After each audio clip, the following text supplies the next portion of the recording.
8 de enero del 2026. Fuente, sin embargo, .mx. Opinión. Título: La era de mala vecindad.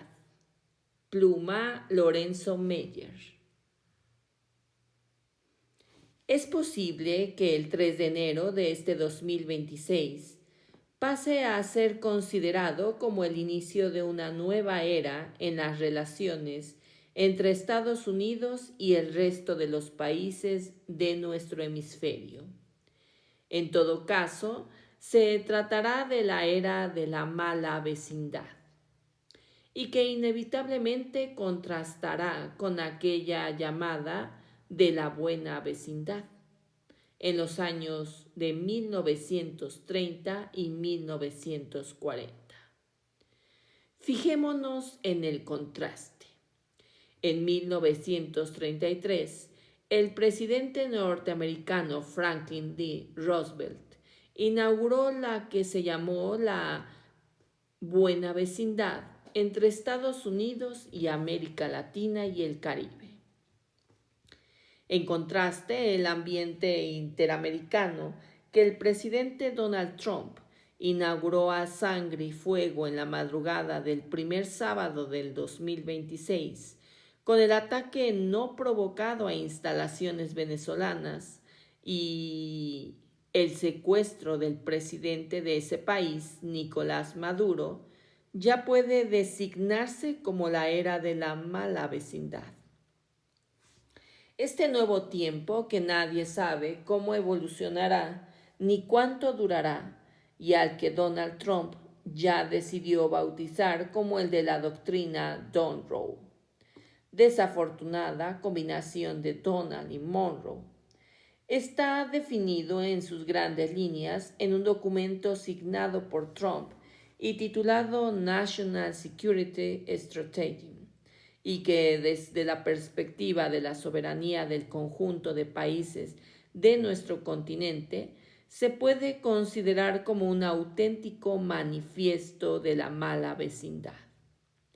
La razón de ser de la política interamericana de Franklin Roosevelt y que se mantuvo vigente entre 1933 y 1954 consistió en un esfuerzo de la potencia hegemónica por lograr, por las buenas, que nuestro continente se mantuviera al margen de los efectos desestabilizadores del derrumbe del sistema internacional de la época, y que desembocaría en la Segunda Guerra Mundial. La esencia de la buena vecindad fue un compromiso formal del gobierno de Washington de renunciar al uso unilateral de la fuerza en sus relaciones con los países de América Latina. Y es que esas relaciones de fines del siglo XIX e inicios del XX se habían caracterizado por ser un rosario de acciones armadas norteamericanas en los países vecinos: Cuba, Haití, Colombia, Panamá, Nicaragua, Honduras y México. De ahí que la propuesta de Roosevelt fuera más que bienvenida por los latinoamericanos, especialmente por México, del presidente Cárdenas, pues eso le facilitó llevar a cabo las reformas agrarias y petroleras prometidas por la Revolución Mexicana.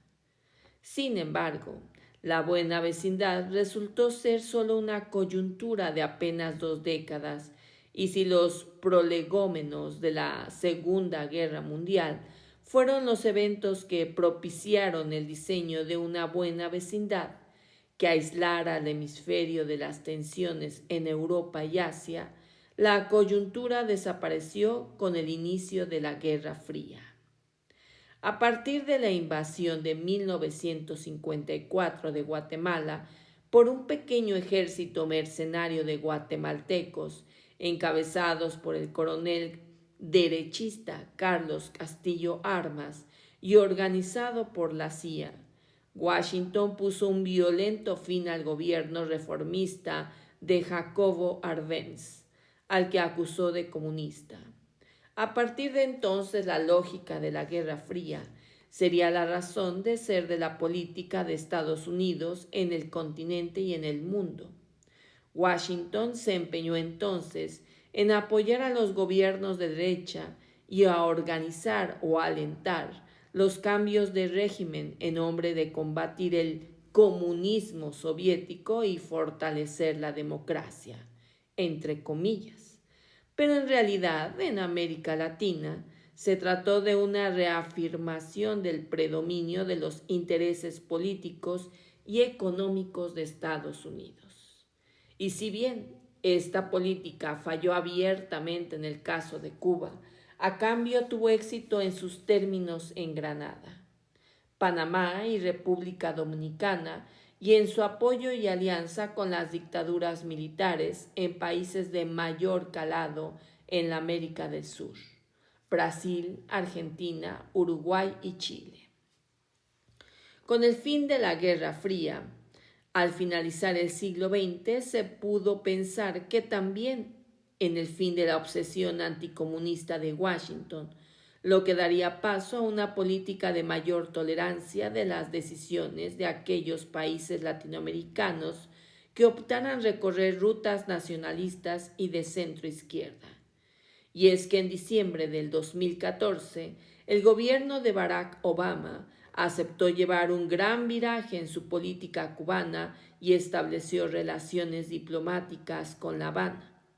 En el caso de México, Washington ya no se afanó en apoyar al PRI y al PAN y no obstaculizó el acceso al poder del López Obradorismo. Sin embargo, ese dejar hacer y dejar pasar de Obama no se aplicó en el caso venezolano. Y hoy el trumpismo eligió justamente a la Venezuela chavista como el sitio y el momento adecuado para inaugurar de manera espectacular su política de mala vecindad.